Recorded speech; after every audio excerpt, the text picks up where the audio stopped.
بسم الله الرحمن الرحيم. الحمد لله رب العالمين والصلاة والسلام على سيد المرسلين وعلى آله وأزواجه وأصحابه أجمعين.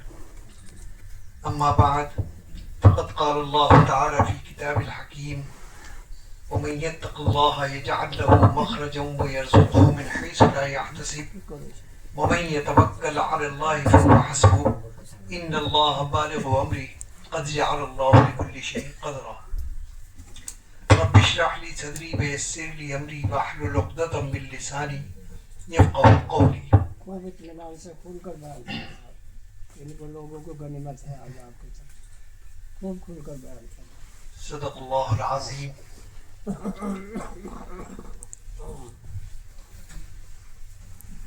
ہم سب کے مخدوم گرامی حضرت مولانا شیخ عبدالستار صاحب دعوت برکاتہ العالیہ،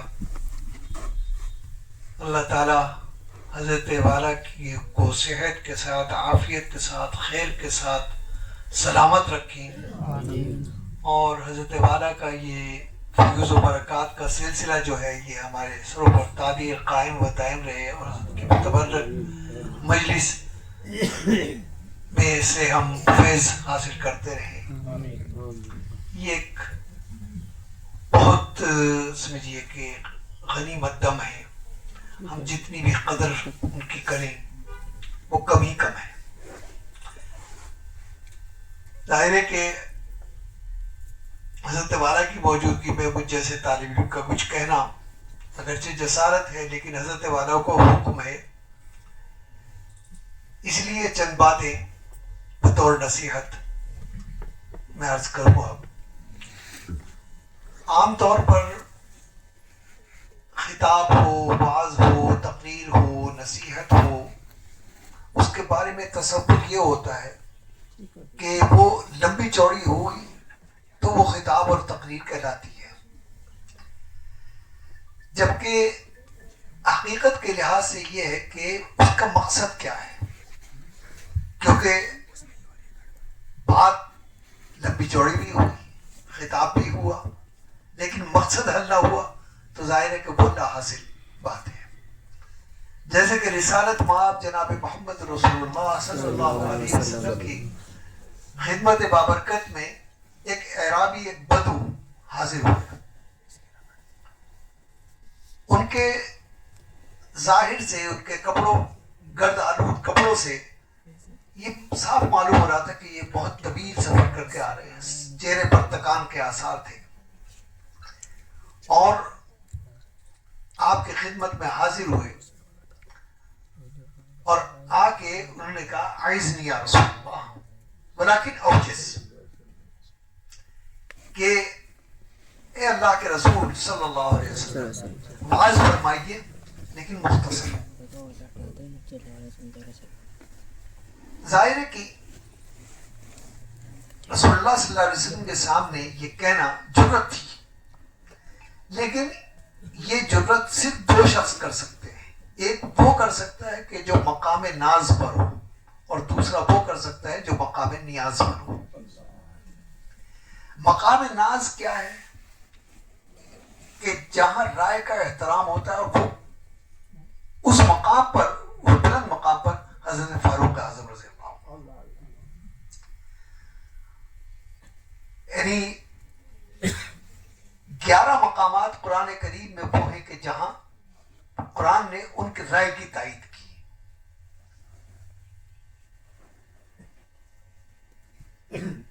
وہ ہے مقام ناز پر. جیسا کہ آپ سب حضرات عبداللہ ابن ابی بن سلول جو رئیس المنافقین تھا، اور جس نے نبی کریم علیہ الصلوۃ والسلام کو دھوکہ دینے میں اور تکلیف پہنچانے میں کوئی کسر نہیں چھوڑی، تو اس کا جو ان کے ایک بیٹے تھے، ان کا نام بھی عبداللہ تھا. باپ کا نام بھی عبداللہ ہے، بیٹے کا نام بھی عبداللہ ہے، اور بڑے جلیل القدر صحابی ہیں، اور رسول اللہ صلی اللہ علیہ وسلم کے بے حد معتمد خاص ہیں.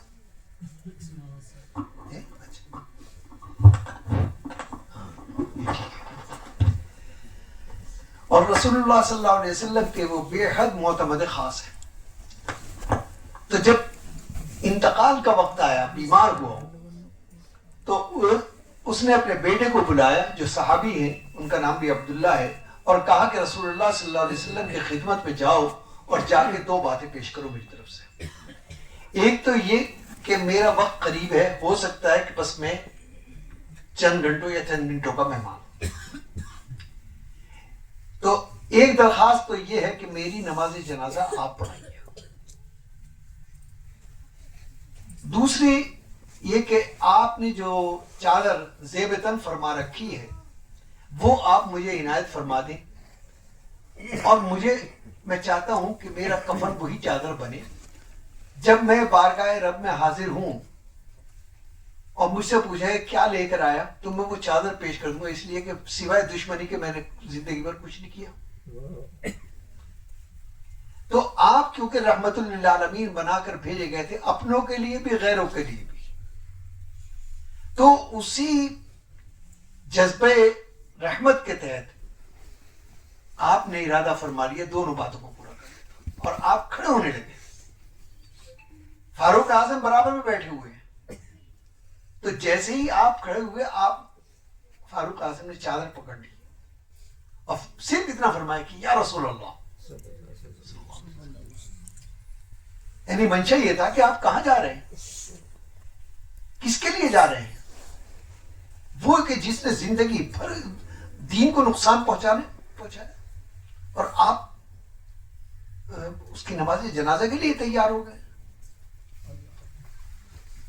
اسی وقت آیت نازل ہوئی، ان تستغفر لهم او لا تستغفر لهم ان تستغفر لهم 70 مرة فلن يغفر الله لهم. قرآن نے اتنا سخت لہجہ کہیں استعمال نہیں کیا کہ آپ 1 مرتبہ مغفرت کی دعا کریں یا 70 مرتبہ کریں، ہرگز قبول نہیں ہوگی. تو یہ کیا تھا؟ یہ دراصل فاروق اعظم کا مقام ناز تھا، کیونکہ یہ جرات ابوبکر صدیق بھی نہیں کر سکتے تھے رضی اللہ عنہ. یہ وہ مقام ناز پر تھے. اور یہ بدو جو آئے تھے یہ مقام نیاز پر تھے. مقام نیاز ہے کہ عقیدت ہے، محبت ہے، لیکن منصب نبوت اور منصب رسالت سے واقف نہیں، کیونکہ جیسا کہ ہر دور کے اندر رہا کہ گاؤں میں رہنے والے لوگ جو ہیں وہ عام طور پر سیدھے سادے ہوتے ہیں، یعنی جو دل میں ہے وہ زبان پہ ہے، جو زبان پہ ہے وہ دل پہ ہے. تو یہی اس دور میں بھی تھا.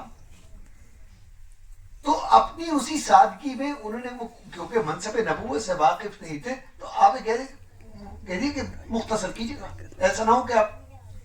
اور منشا ان کا یہ تھا کہ میں اتنا طویل ترین سفر کر کے آیا ہوں، تو اگر آپ نے بات لمبی چوڑی کہی تو مجھے یاد نہیں رہے گی، اور جب یاد نہیں رہے گی تو میں عمل نہیں کر سکوں گا، اور جب عمل نہیں کر سکوں گا تو پھر اس نصیحت کا فائدہ کیا. بات تو حضرات صحابہ کرام انتظار کیا کرتے تھے کوئی شخص آئے اور سوال کرے، اس لیے کہ اس سے پہلے آیت نازل ہو چکی، یا ایھا الذین آمنوا لا ترفعوا اصواتکم فوق صوت النبی ولا تجهروا له بالقول كجهر بعضکم لبعض ان تحبط اعمالکم وانتم لا تشعرون. آپ میں سے بہت سے حضرات کو حاضری کی سعادت نصیب ہوئی ہوگی روزہ اطہر پر، وہاں یہ آیت لکھی ہوئی ہے کہ اپنی آواز کو نبی کی آواز میں بلند مت کرو، اور ان سے اس طرح سے آپس گفتگو مت کرو جیسے تم آپس میں کرتے ہو، کیونکہ ایسا نہ ہو کہ کوئی بات ادب کے دائرے سے باہر نکل جائے اور تمہارا ایمان بھی ختم ہو جائے. تو صحابہ کرام ڈرا کرتے تھے کہ کہیں ایسا نہ ہو کہ کوئی لفظ نکل جائے، کوئی ادا ایسی سرزد ہو جائے کہ جس سے ہمارا ایمان بھی چلے جائے اور ہمیں پتہ بھی نہیں چلے. لیکن انسان کے اندر جستجو ہے، وہ چاہتا ہے کہ معلوم ہو گیا، تو وہاں ضرورت نہیں ہوتی تھی، لیکن انتظار کیا کرتے تھے کوئی آئے اور اس طرح سوال کرے. تو اسے جب جواب دیں گے آپ تو ہمیں بھی معلوم ہو جائے گا. تو انہوں نے کہا جو بدو آئے کہ واز مختصر کیجیے جو 1 منٹ میں ختم ہو جائے. تو آپ صلی اللہ علیہ وسلم نے جو واز فرمایا وہ 1 منٹ کیا ہے 2 سیکنڈ بھی نہیں, 2 سیکنڈ میں ختم ہو گیا, 3 لفظوں میں واز پورا ہو گیا. اور فرمایا کہ صلو صلاۃ المودع, 3 لفظ صلو صلاۃ المودع. یعنی جس کا حاصل یہ کہ جب نماز پڑھو تو نماز پڑھنے سے پہلے 1 منٹ کے لیے اپنے ذہن کو اس کے لیے تیار کرو, اس میں ذہن میں یہ لے کر آؤ کہ ہو سکتا ہے کہ یہ میری زندگی کی آخری نماز ہو. ہم نے ظہر پڑھی, جمعہ پڑھا, ہمیں اثر ملے گی نہیں ملے گی کیوں نہیں معلوم, مغرب ملے گی نہیں ملے گی, کیونکہ موت برحق ہے. یہ وہ حقیقت ہے کہ جس سے کوئی انکار نہیں کر سکتا. اللہ کے خلاف بغاوت کرنے والے بھی لوگ آئے, رسول اللہ صلی اللہ علیہ وسلم کی رسالت, رسول کی رسالت کو رد کرنے والے بھی لوگ آئے, اسلام کا انکار کرنے والے بھی لوگ آئے. لیکن آج تک دنیا کے اندر کوئی ایسا آدمی نہیں آیا کہ جس نے موت کا انکار کر دیا ہو. تو وہ آنی ہے, کب آئے گی, کیسے آئے گی, کس وقت آئے گی, کہاں آئے گی, یہ سب اللہ کو پتا ہے. لیکن آنی ہے. تو آپ نے فرمایا کہ جب نماز پڑھو تو اگرچہ یہ مشکل کام ہے, ظاہر ہے کہ یہ, لیکن جب انسان کوئی ارادہ کرتا ہے تو پھر رفتہ رفتہ پہلے ارادہ کر کے آپ کو یہ تصور ذہن میں لانا پڑے گا اور پھر اس کے بعد عادت ہو جائے گی. ظاہر ہے کہ جب انسان یہ سوچ کر نماز پڑھے گا کہ ہو سکتا ہے کہ یہ میری زندگی کی آخری نماز ہو, تو آپ خود تصور کر سکتے ہیں کہ اس کے اندر خشوع اور خضوع کس درجے کا ہو, اور وہی خشوع اور خضوع مطلوب بھی ہے. تو واز فرمایا لیکن 3 لفظوں کے اندر وہ ختم ہو گیا. تو اصل چیز مقصد ہے کہ مقصد کیا ہوگا. اللہ تعالیٰ نے اس دنیا کے اندر جتنی بھی مخلوقات بنائی ہیں اس کے 2 حصے رکھے, ایک اس کا ظاہر کہلاتا ہے, ایک اس کا باطن کہلاتا ہے. ظاہر جو ہے وہ شکل ہے اور باطن جو ہے وہ مقصود ہے. مثلا یہ ہم لوگ ہیں, ایک ہمارا یہ جسم ہے, یہ صرف ایک شکل ہے, یہ اصل نہیں ہے. یہ صرف تعارف کے لیے ہے کہ انسان پہچانا جا سکے یہ فلاں ہے, یہ فلاں ہے, یہ فلاں ہے. اس کا تعلق اس قبیلے سے, اس خاندان سے, اس ملک سے, اس زبان سے, اس تہذیب سے. لیکن اصل جو ہے وہ روح ہے. اسی لیے حدیث میں آتا ہے کہ جب حضرت آدم علیہ السلام کو اللہ تعالیٰ نے مٹی سے تخلیق فرمایا, ابھی روح نہیں ڈالی, تو ملائکہ کو حکم دیا کہ جاؤ اور جا کر دیکھو, ہم نے اس کائنات کی سب سے بہترین اور سب سے عظیم ترین مخلوق بنائی ہے جس کے بارے میں 4 چیزوں کو گواہ بنایا, والتین والزیتون وطور سینین وہذا البلد الامین لقد خلقنا الانسان فی احسن تقویم, کہ اس کائنات کی شاہکار مخلوق اگر کوئی ہے تو یہ انسان ہے. اسی کے لیے کائنات بنائی گئی. چنانچہ ملائکہ علیہ السلام جماعت در جماعت, گروہ در گروہ گئے اور جا کے زیارت کی اور اللہ کی تعریف اور توصیف اور ثنا بیان کی کہ اللہ نے کیسی عظیم مخلوق بنائی, کس قدر حسین مخلوق بنائی. کیونکہ ہمارا دیکھنے کا معیار الگ ہوتا ہے, وہ ہے ظاہر کا معیار, ہم ظاہر کو دیکھتے ہیں, لیکن وہاں حقیقت دیکھی جاتی ہے. تو انسان کی اصل حقیقت وہاں تھی. تو سب نے زیارت کی, ابلیس بھی گیا, اور ابلیس نے بھی جا کے زیارت کی, اندر جا کے دیکھا, ایک عزم کو اندر سے جا کر دیکھا, اور آنے کے بعد جو اس نے بیان دیا وہ سب سے مختلف تھا. اس نے کہا کہ یہ تو اندر سے کھوکھلی مخلوق ہے, یہ کائنات کی کوئی چیز ایسی نہیں جس کا یہ محتاج نہیں. پانی کا یہ محتاج, غلے کا یہ محتاج, چاند کا یہ محتاج, سورج کا یہ محتاج, گرمی کا یہ محتاج, سردی. اور ان میں سے کوئی بھی چیز اگر ادھر ادھر ہو جائے تو ختم ہو جائے گا, بھر جائے گا. تو ہاں البتہ ایک چیز ہے کہ میں نے چاروں طرف گھوم کے دیکھا کہ اس کے بدن کے بیچ میں بالکل جو ہے قلب بدن ہے, وہاں ایک گوشت کا لوتھڑا ہے. میں نے اس میں گھسنے کی ہر طریقے سے کوشش کی, لیکن وہاں تک میری رسائی نہیں ہوتی. ایسا معلوم ہوتا ہے کہ انسان کی اصل حقیقت جو ہے وہ وہاں پوشیدہ ہے. اسی کو نبی کریم علیہ السلام نے فرمایا کہ ان فی الجسد مضغۃ اذا صلحت صلح الجسد كله واذا فسدت فسد الجسد كله الا وهي القلب. کہ انسان کے جسم کے اندر دل رکھا گیا. یہ دل اگر درست ہو گیا تو سارا انسان درست ہو گیا, اور دل بگڑ گیا تو سارا انسان بگڑ گیا. تو اصل چیز دل ہے, اور اس کو ہم محسوس بھی کرتے ہیں کہ یہ جسم جو ہے یہ ہمارا, یہ ہم کہتے ہیں یہ میرا ہاتھ ہے, یہ میری آنکھیں ہیں, یہاں میرا دل ہے, یہاں میرا جگر ہے. تو سوال یہ وہ میں کہاں ہوں؟ کیونکہ جب کسی چیز کی نسبت کی جاتی ہے تو اس کا مطلب یہ ہوتا ہے کہ وہ چیز ہم سے الگ ہے. یہ مائک الگ چیز ہے.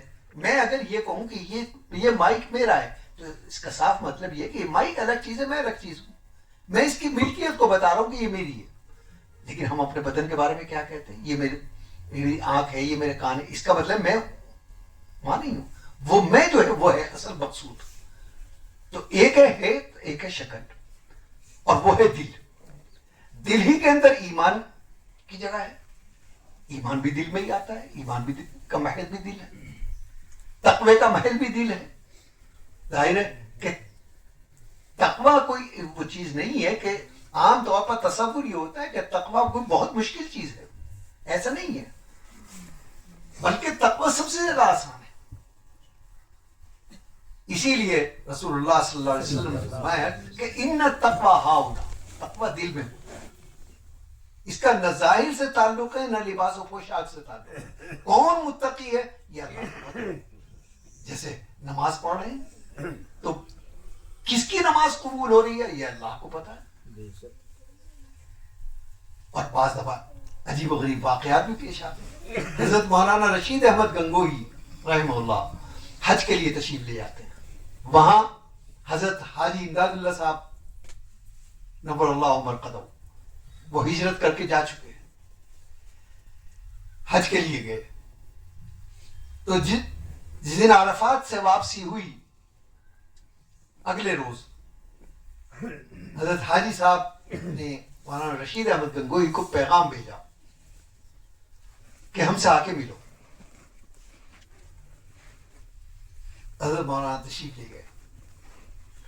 تو حضرت حاجی صاحب نے فرمایا کہ رات ہم نے بڑا عجیب و غریب خواب دیکھا. رات رسول اللہ صلی اللہ علیہ وسلم کی زیارت نصیب ہوئی ہمیں, اور انہوں نے فرمایا کہ اس سال 3 لاکھ آدمیوں نے حج کیا. اس زمانے میں 3 لاکھ بہت بڑی تعداد ہوتی تھی. اب تو خیر اور 50 لاکھ ہے, لیکن اس زمانے میں 3 لاکھ کہ 3 لاکھ آدمی کا, اور سوائے ایک آدمی کا کسی کا حج قبول نہیں ہوا. ظاہر ہے کہ یہ خبر جو رسول اللہ صلی اللہ علیہ وسلم اور جن کے بارے میں کہ من رآنی فقط رآنی, جس نے مجھے خواب میں دیکھنا اس نے مجھے ہی دیکھا. کیونکہ شیطان کو یہ قدرت نہیں ہے کہ رسول اللہ صلی اللہ علیہ وسلم کی شکل میں وہ خواب کے اندر ظاہر ہو جائے. تو سوائے ایک آدمی کے, ایک آدمی کے علاوہ باقی کسی کا حج قبول نہیں ہوا. لیکن اس ایک آدمی کی بدولت اللہ نے 3 لاکھ کا حج قبول کر لیا, صرف ایک آدمی.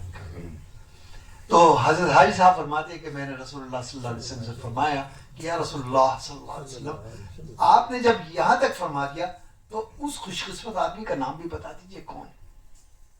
کہا کہ تمہارے علاقے کا ہے,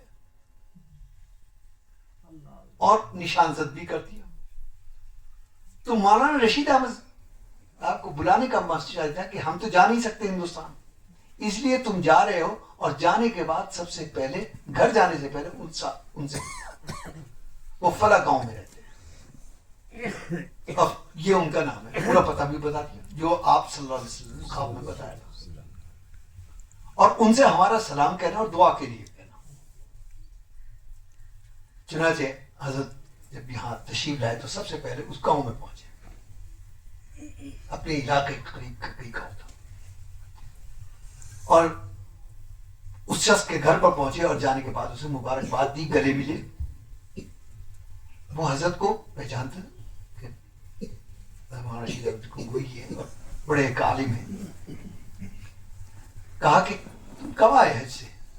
کہ حضرت میں تو حج پہ گیا ہی۔ ابھی نے بڑی حیرت کی، رسول اللہ صلی اللہ علیہ وسلم فرمایا کہ اس ایک آدمی کی بدولت تمام لوگوں کا حج قبول ہو گیا، اور یہ کہہ رہا ہے کہ میں حج پہ نہیں گیا۔ تو تحقیق کی، جب زیادہ زور دیا کہ بتاؤ اصل حقیقت کیا ہے، یہ نہیں بتایا کہ معاملہ کیا ہے، یہ بتاؤ کہ اصل حقیقت جاننا چاہتا ہوں، رونے لگا۔ کہا کہ حضرت 10 سال سے ارادہ ہے میرا حج پہ جانے کا، لیکن میرے پاس پیسے نہیں تھے، میں نے 10 سال سے بچت کر رہا تھا، اور اس سال میرے پاس اتنے پیسے ہو گئے تھے کہ میں حج کر سکتا تھا، لیکن ایک عجیب واقعہ پیش آ گیا۔ بالکل حج سے چند دن پہلے جب میرے جانے میں 2-3-4 روز رہ گئے تھے، اور وہ یہ کہ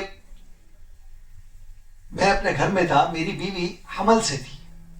ایک دن اس کو یہ ضد چڑھ گئی کہ مجھے بھنا ہوا گوشت چاہیے۔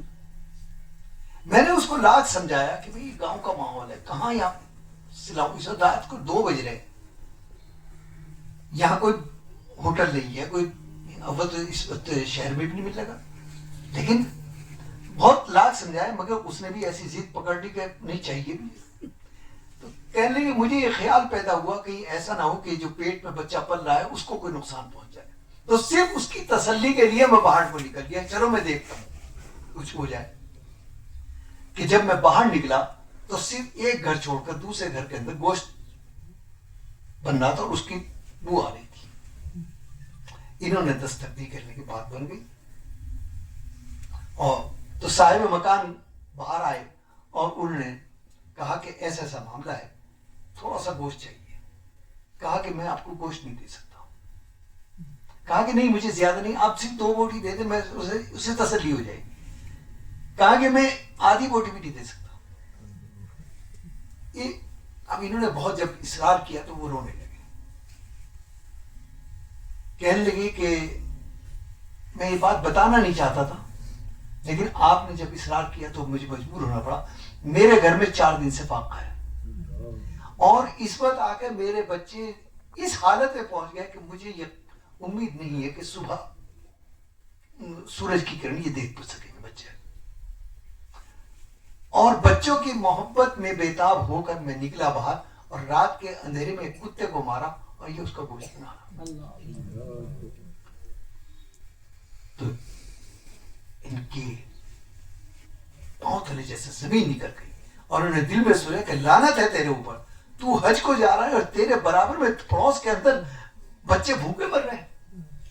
انہوں نے کہا کہ سارا پھینک تو فوراً پھینکوا دیا، گھر میں جو کچھ تھا لے کر آئے، اور جتنے پیسے تھے لا کے ان کو دے دیا کہ بچوں کا انتظام کرو۔ تو حج قبول ہوا تو کس کا؟ اس کا کہ جس نے، کیونکہ نیت تھی اصل، وہ تقویٰ تھا، وہ اللہ کو پتا تھا یا اس کو پتا تھا۔ اسی لیے قرآن کریم میں یہ آیت جو نازل ہوئی یہ تقوی کی مرکزی آیت ہے۔ وَمَن يَتَّقِ اللَّهَ يَجْعَلْ لَهُ مَخْرَجًا وَيَرْزُقْهُ مِنْ حَيْثُ لَا يَحْتَسِبُ،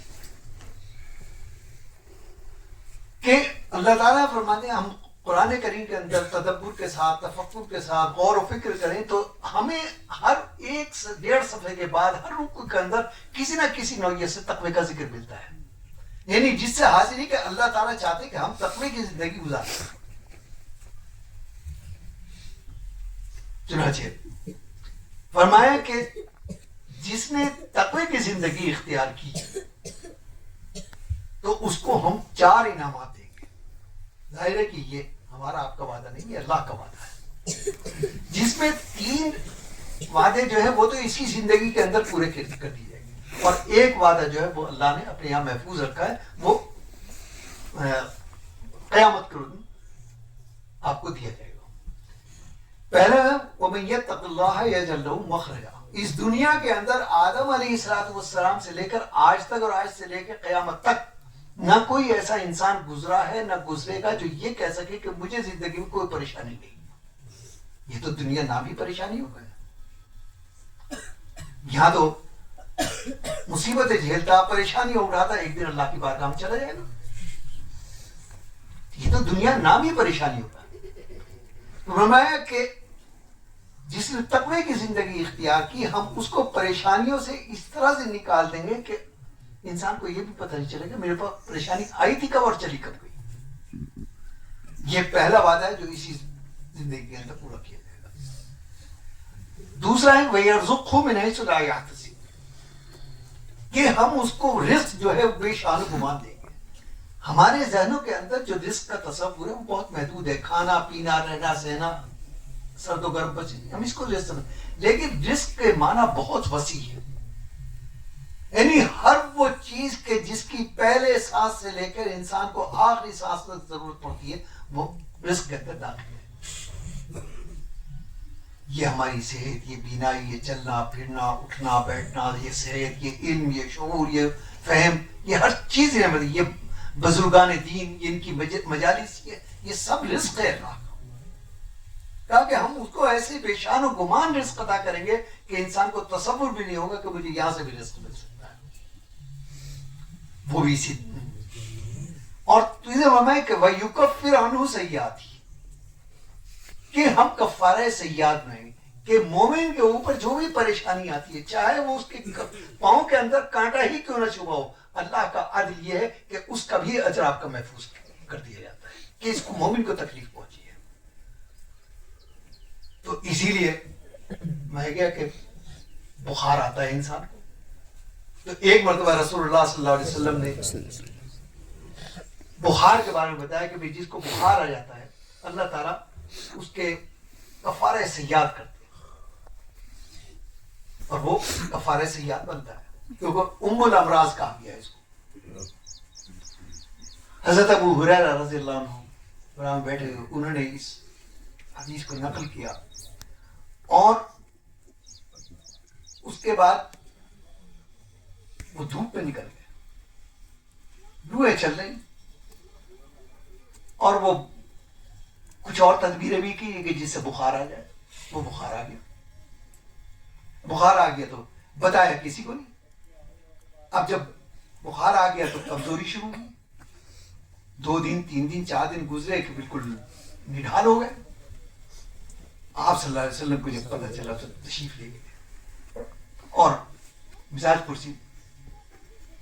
تو فرمایا کہ آپ نے کیونکہ فرمایا تھا میں نے بہت دعا بھی کی اور کوشش بھی کی، اللہ نے مجھے بخار دے دیا. میں نے بھائی اللہ کے بندے، بخار بھی مانگنے والی چیز تھوڑی ہے. صحت مانگی جاتی ہے اللہ سے، بیماری مانگی نہیں جاتی. تو لیکن یہ کہ انہوں نے اس کا مطلب یہ لیا کہ اگر ویسے بھی بیماری آئے گی تو اس سے بھی بیماری مانگنے کی چیز نہیں ہے، اللہ سے صحت مانگی جائے تاکہ اعمال کی توفیق عطا فرمائے. تو میں کہ رزق اس کے لیے وہ کفارہ سیئات بن جائے گا. چوتھا وعدہ جو کیا اللہ نے جس کہ وہ آپ کو آخرت میں دیا جائے گا، وہ ہے وَيُعْظِمْ لَهُ أَجْرًا، کہ اللہ تعالیٰ ایسا اجر عطا فرمائیں گے کہ آپ اس کا تصور بھی نہیں کر سکتے کہ وہ کون سا اجر ہوگا. یہاں مبالغے کا صیغہ استعمال کیا، وَيُعْظِمْ لَهُ أَجْرًا. مبالغہ اسے کہتے ہیں کہ کسی چیز کو بڑا کر کے بتانا. میں اس کی مثال دیا کرتا ہوں کہ آپ آگرہ گئے، تاج محل دیکھا. اب آپ سامنے والے کو، مخاطب کو یہ بتانا چاہ رہے ہیں کہ یہ تاج محل بہت بڑا ہے.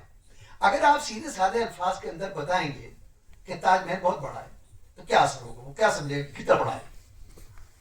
لہذا اس کی بڑائی کو آپ اس کے ذہن میں منتقل کرنے کے لیے آپ کا آواز بھی بدل جائے گی اور آپ کے بدن کے حرکات اور سکنات بھی بدل جائیں گی. آپ کیسے کہیں گے اس کو کہ تاج محل بہت بڑا ہے. اب معلوم ہو کہ الفاظ کے لب و لہجہ بھی بدل گیا, ہاتھ بھی کھلتے چلے گئے. ظاہر ہے آپ چاہے ہاتھ کتنے بھی کھول لیں تاج محل میں تھوڑی ہے, لیکن آپ کو بتانا مقصود ہے کہ تاج محل بہت بڑا ہے, تو اسے کہتے ہیں مبالغہ. لیکن جب اللہ تعالیٰ نے وَيُعْظِمْ لَهُ أَجْرًا تو آپ تصور کریں کہ وہ مبالغہ کس قدر ہوگا. تو اصل یہ ہے کہ تقوی کی زندگی, اور تقوی حاصل ہوتا ہے بزرگوں کی صحبت سے. آپ جتنے ان بزرگوں کی صحبت میں بیٹھیں گے اللہ کی طرف سے تقوی آپ کے قلوب کے اندر جگہ بناتے چلے جائے گا. اس لیے توفیق کی مانگنی چاہیے کہ اے اللہ ہمیں توفیق عطا فرما, کیونکہ بغیر توفیق کے کچھ نہیں ملتا. یہ بہت قیمتی سرمایہ ہے. ان کے پاس جتنی دیر آپ بیٹھے ہیں آپ اس کی قدر و قیمت کا اندازہ کر ہی نہیں سکتے, کیونکہ اس کی قدر و قیمت ہم عقل سے, فہم سے, شعور سے نہیں ناپ سکتے. وہ اس کا پیمانہ ہی الگ ہے, وہ تو اللہ کے یہاں. اور نسبتیں منتقل ہوتی ہیں, تاثیرات منتقل ہوتی ہیں, ان کے قرب سے بھی فائدہ پہنچتا ہے, ان کے گفتگو سے بھی فائدہ پہنچتا ہے, ان سے بات کرنے سے بھی فائدہ پہنچتا ہے. تو اس لیے اس کا اہتمام رکھیں کہ بزرگوں کے پاس آئیں. اور آپ کے پاس تو اللہ نے عظیم ترین دولت عطا فرمائی ہے, اس کی قدر کو سمجھیے, اور قدر کو سمجھ کے جتنا بھی ہو سکے, جہاں تک بھی ہو سکے, گفتگو کو سنیے اور جو نصیحت کریں اس پر عمل کرنے کی, کیونکہ عمل سرزد ہوتا ہے توفیق سے, اور توفیق ملتی ہے اللہ کی طرف سے. اور اللہ کی توفیق اتنی سستی نہیں ہے کہ آپ توفیق طلب بھی نہ کریں اور اللہ کی. لہذا ہمیں ہر وقت اللہ کی توفیق طلب کرتے رہنا چاہیے. اللہ تعالیٰ ہم سب کو عمل کرنے کی توفیق عطا فرمائے اور ہمارے اس میں بیٹھنے کو قبول فرمائے, اور حضرت کا متبرک سایہ صحت کے ساتھ, عافیت کے ساتھ, خیر کے ساتھ سلامت رکھیں. اور یہ تسلسل اسی طرح سے جاری اور ساری ہے, کیونکہ یہ تو دنیا ہے, سب کو جانا ہے. تو اور یہی اللہ کا نظام ہے کہ بڑے اٹھ جاتے ہیں, اللہ تعالیٰ ان کے چھوٹے جو ان کے صحبت آتا ہے اس میں پھر کھڑا کر دیتے ہیں, کیونکہ اگلی نسلوں کو بھی تو منتقل کرنا ہے. تو آپ یہ عزم لے کے بیٹھے کہ حضرت کی فیوز و برکات کو آپ کو اگلی نسلوں میں منتقل کرنا ہے. جب آپ یہ عزم لے کے بیٹھیں گے تو انشاءاللہ اس کے فوائد بھی ظاہر ہوں گے, اور آپ اپنے قلب کے اندر تغیرات بھی محسوس کریں گے. انہی چند طالب علمانہ باتوں پر اپنی بات ختم کرتا ہوں. وآخر دعوانا ان الحمد للہ رب العالمین.